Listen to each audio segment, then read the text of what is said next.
Avec nous ce matin, l'expert pétrolier, le docteur Boubacar Mbodi. Bonjour docteur. Oui, bonjour, Michel Diop. Avec nous ce matin Bonjour. sur Evenprod Média dans la matinale. Dans le brief du jeudi 16 juillet, vous mettez en garde contre l'explosion du coût des subventions aux hydrocarbures pour protéger le pouvoir d'achat des Sénégalais.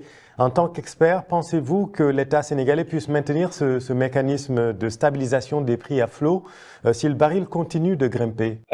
Oui, c'est un sérieux problème. Vous savez que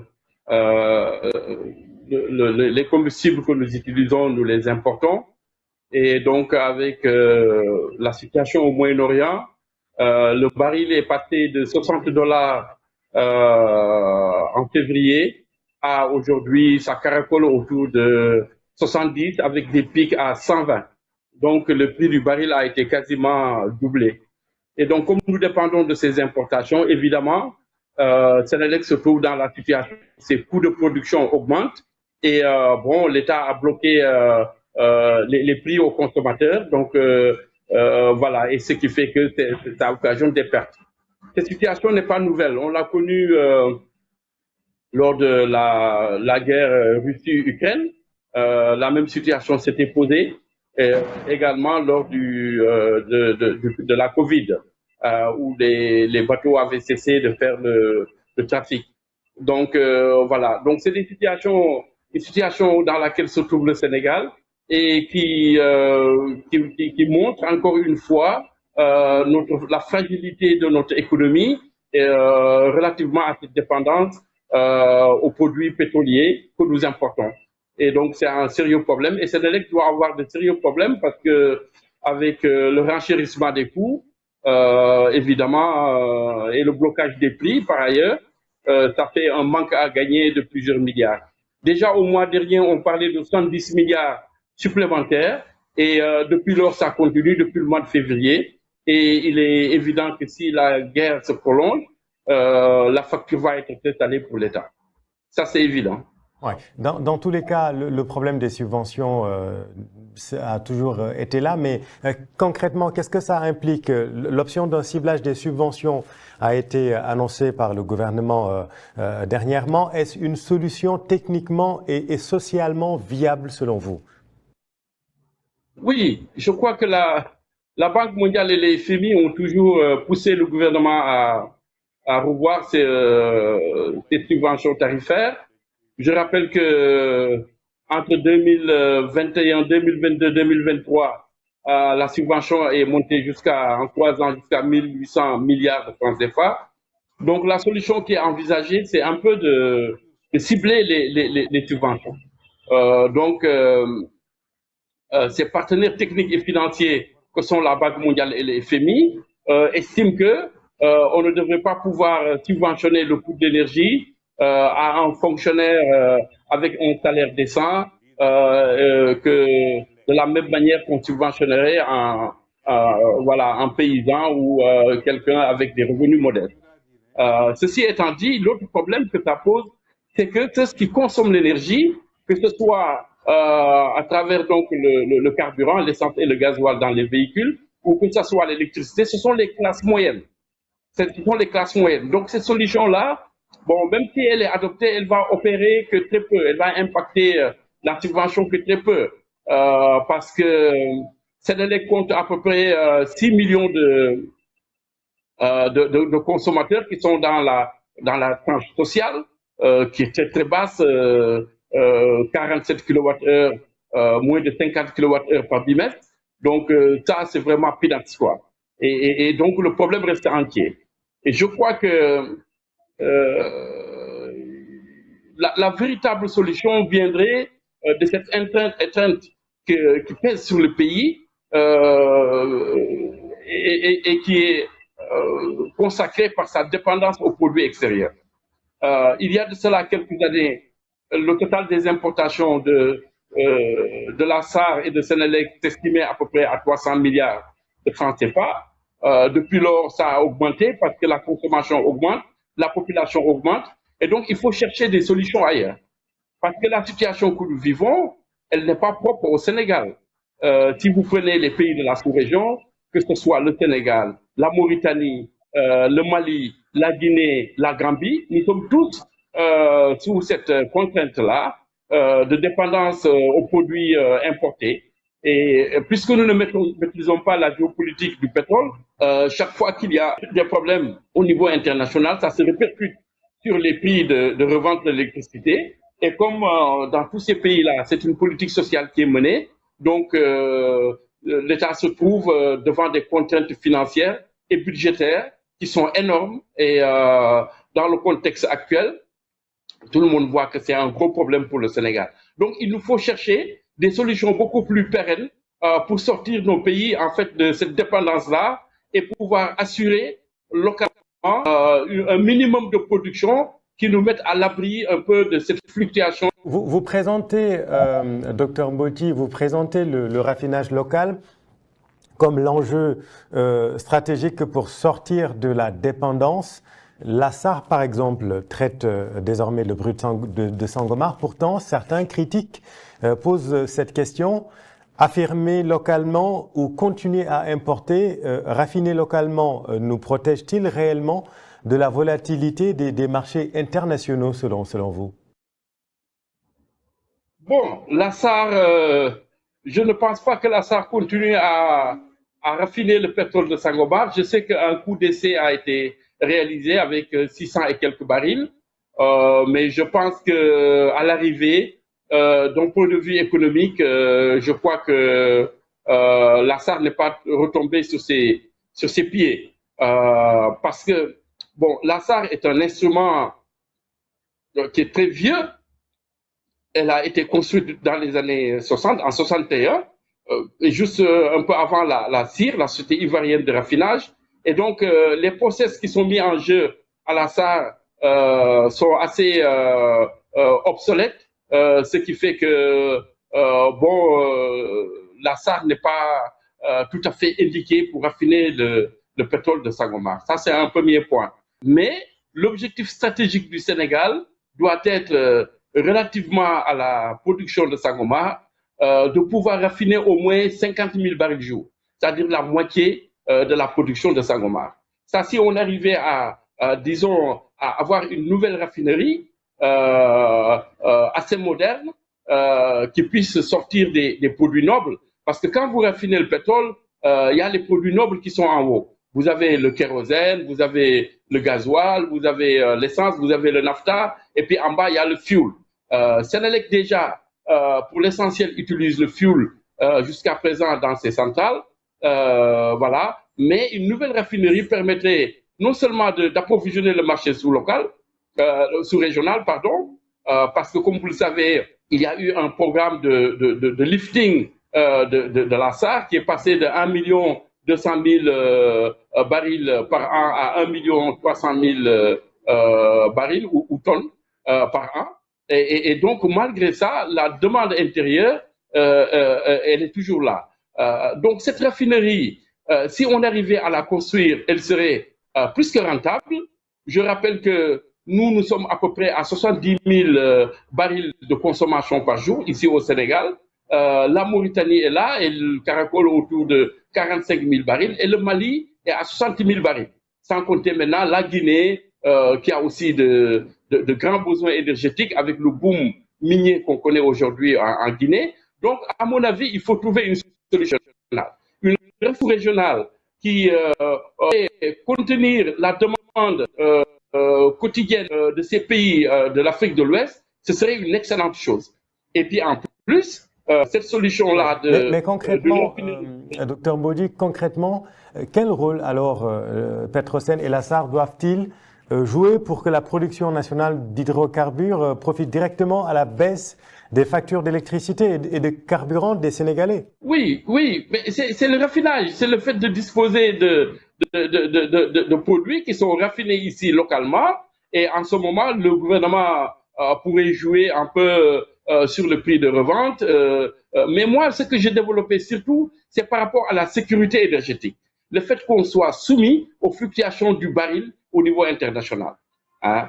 Donc ça, ce serait une excellente chose. Et puis ensuite, le gouvernement, dans la production de Sangomar, dans le partage du profit oil peut prendre sa part du profit oil soit en liquidité, soit aussi en nature. C'est-à-dire il peut enlever une partie de son profit oil en baril de pétrole, le raffiner, et en ce moment, il lui sera possible, disons, de baisser, de voir un peu à la baisse, et surtout de se soustraire de cette pesée du prix du baril à l'international. Moi, je trouve que ça, c'est une excellente chose.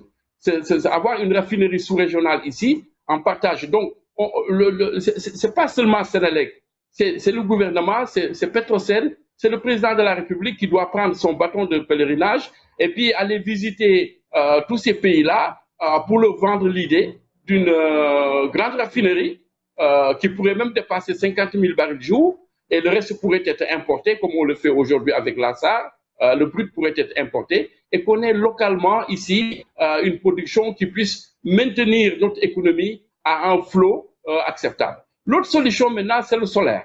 Vous savez, quand on a commencé en 2012, on a fait de gros efforts. Donc, on a démarré 2013 à peu près. Aujourd'hui, on a 7 à 8 centrales solaires qui sont connectées au réseau et une centrale éolienne.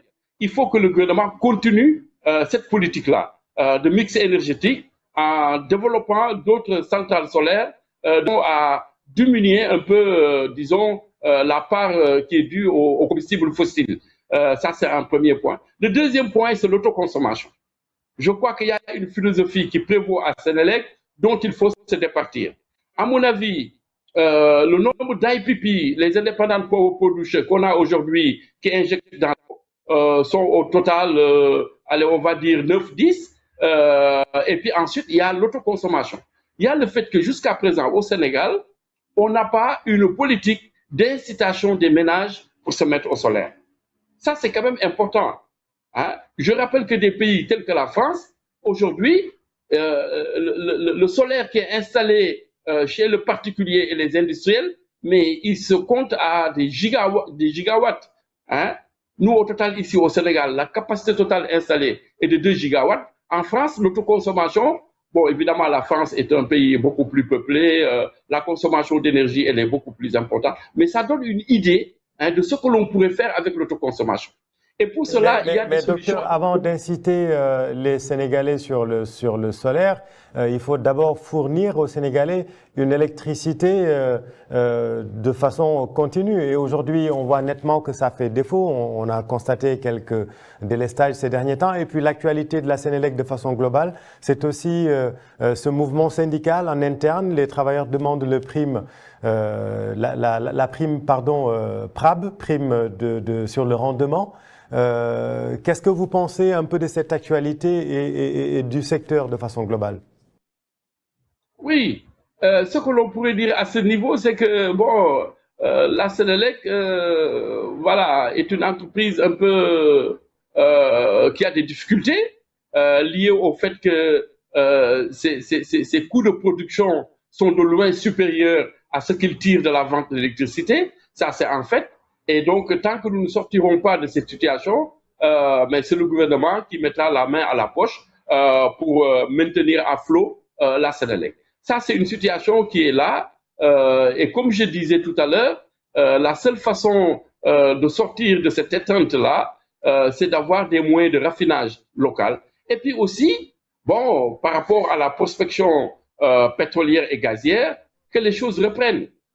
Hein? Depuis qu'on a découvert Sangomar et puis ensuite GTA, l'activité de prospection est à l'arrêt et ça, on doit mettre fin à ça. Hein? À un moment donné, on a observé l'incursion du politique dans un domaine qui est purement économique, avec un discours sur le souverainisme, etc. Bon, je crois qu'on n'est pas encore à ça. Vous parlez de la signature, de la renégociation des contrats? Vous parlez de tout ça? Oui, de tout cela, je crois qu'on est un peu pressé. On est un peu pressé. On vient à peine de faire 2 ans d'exploitation. Il faut laisser les choses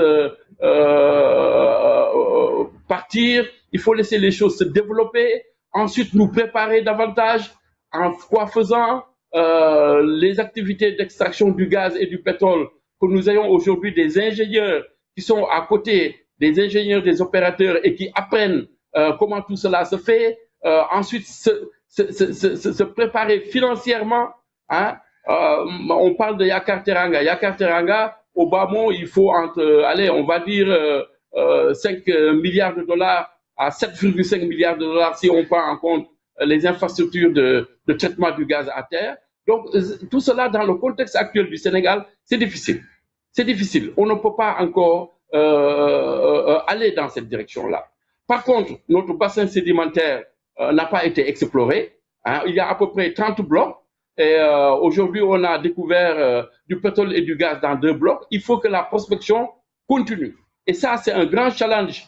Justement, pourquoi continuer de prospecter alors que le peu que nous avons déjà trouvé, les Sénégalais n'en profitent pas réellement et qu'il y a clairement des litiges? Est-ce qu'il ne faut pas d'abord revoir cette situation-là avant de passer à une autre prospection, ou bien non, il faut que ça continue, la prospection? Oui, il faut que la prospection, c'est des choses qui doivent être concomitantes. Hein? Vous savez, quand vous découvrez un gisement de pétrole, bon, vous commencez la production, vous commencez à un niveau donné, ben, après, au bout de 5-10 ans, ça commence à baisser, et puis ensuite, donc, ce qui est souhaitable, c'est qu'avant qu'on finisse le plateau, c'est-à-dire le maximum, Sangomar est à 100 000 barils, c'est le maximum qu'il peut produire, avant que ça commence à descendre, qu'on puisse trouver d'autres gisements et les mettre en exploitation, de façon à maintenir la production globale du pays à un niveau donné. C'est ça un peu l'enjeu. Maintenant, profiter du pétrole et du gaz, bon, nous en profitons. Pour le moment, l'État tire une partie du profit oil, que ce soit à GTA ou à Sangomar. L'État tire donc une partie des revenus. C'est à l'État de gérer tout cela. Mais je dis que globalement, la précipitation et la façon dont nous percevons l'impact du pétrole et du gaz sur notre économie, cette perception-là, elle est un peu biaisée. Elle est un peu biaisée. Les choses ne peuvent pas venir tout d'un coup. Je donne l'exemple de la Côte d'Ivoire. La Côte d'Ivoire exploite le gaz, ça fait 10 ans. Presque 10 ans. Ils l'ont fait un peu 10 ans même avant nous. Hein?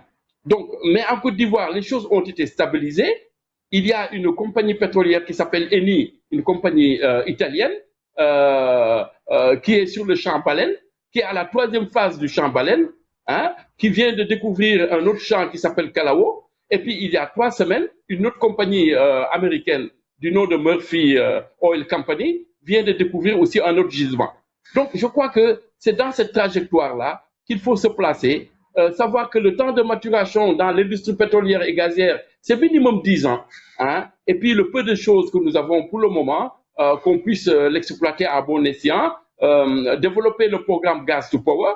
Hein, évidemment, il y a des contraintes majeures. Le programme Gas to Power, vous y croyez encore? Et puis, je profite de votre présence pour vous poser la question relative à la raffinerie Dangote. Comment s'inspirer de ce modèle? Clairement, nous n'avons pas les moyens et on en est très loin.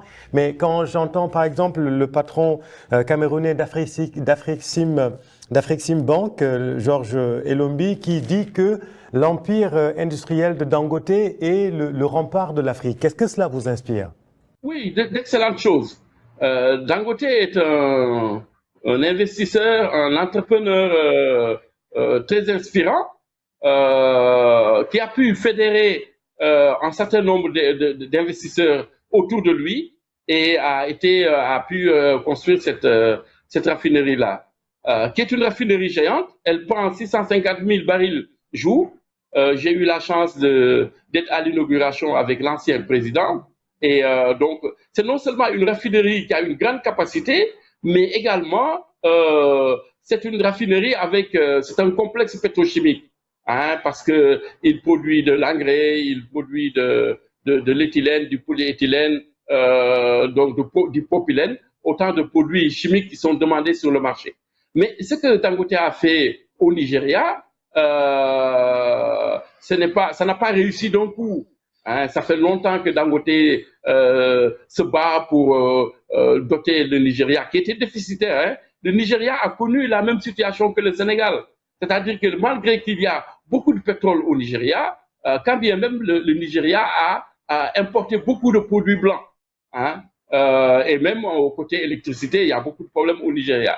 Donc, il a pris à bras le corps ce problème, a pu fédérer un certain nombre d'investisseurs autour de lui et a mis en place cet instrument-là, qui est un instrument stratégique. Je rappelle que Dangote, la semaine passée, la presse spécialisée a fait état du fait que Dangote a supplanté les Américains sur le marché du gaz en Europe. Et donc, ça, c'est une très grande victoire.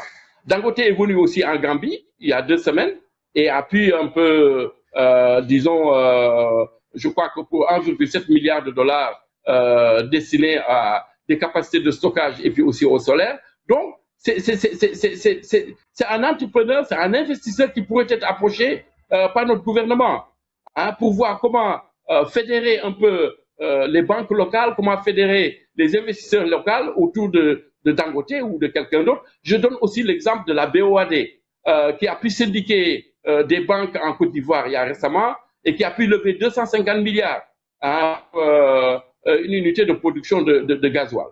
Donc ça, c'est important. Il faut que l'État puisse conjuguer à la fois sa puissance financière, sa capacité de négociation, avec l'apport du privé. Je vois qu'il y a le 21 déjà une table ronde qui se passe au Pullman autour de l'implication du privé dans le truc. Mais notre privé n'a pas encore cette force-là.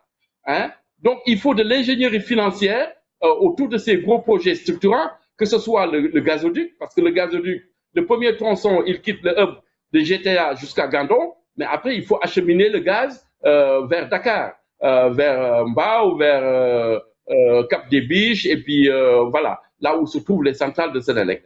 Donc, c'est un gros projet. Et donc, voilà les contraintes financières.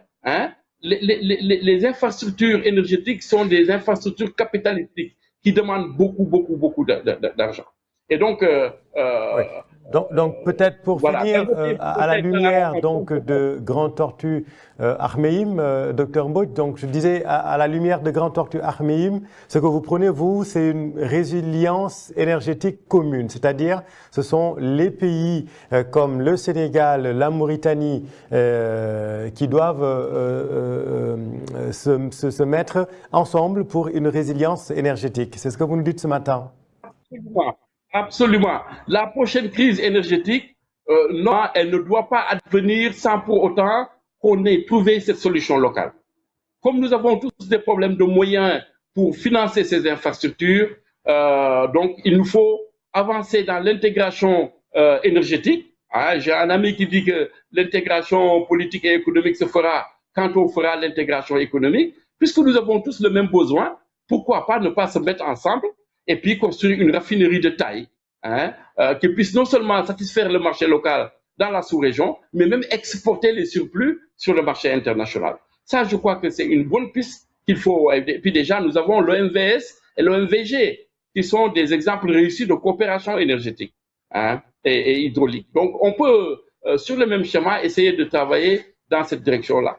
Mais encore une fois, puisque nous ne sortirons pas de sitôt de cette situation-là, l'autoconsommation par le solaire, laissez-moi finir par ça.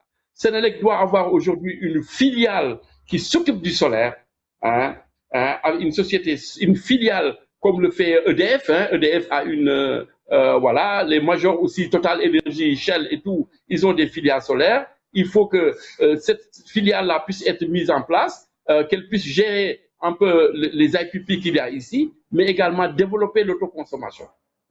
On peut mettre en place un modèle économique. Déjà, les coopératives d'habitat. Les coopératives d'habitat, déjà, quand ils sont mis en place, on peut y rajouter 5 millions, 6 millions pour autonomiser un peu la maisonnée, mais également tous les gens qui le voudraient. Un accord peut être trouvé avec les banques pour que des prix soient garantis, des prêts soient garantis par l'État et que les Sénégalais s'équipent en solaire. Quand il y a coupure, au moins quand vous avez l'électricité à la maison, vous le ressentez le moins et puis quand le courant revient, vous rebasculez sur les réseaux. Donc ça, c'est une... Et puis en plus, ça peut procurer beaucoup d'emplois aux jeunes. Donc vraiment, c'est une perspective à laquelle j'invite la Sénélec, voilà, qui, à mon avis, doit se doter d'une filiale qui s'occupe du solaire. Sans compter maintenant les investissements. Regardez Sonatel, niveau télécommunication. Sonatel Sénégal est allé s'installer en Guinée, au Mali, etc. Donc, pour le solaire également, en rapport avec la transition énergétique, on devait avoir cette perspective-là de mettre en place une société dotée de moyens d'investissement qui travaille au niveau local, mais aussi au niveau de la sous-région. Merci beaucoup, Dr Boubacar Mbodji, expert pétrolier en direct avec nous ce matin. Merci beaucoup. Merci, M. Diop. Merci beaucoup. Merci.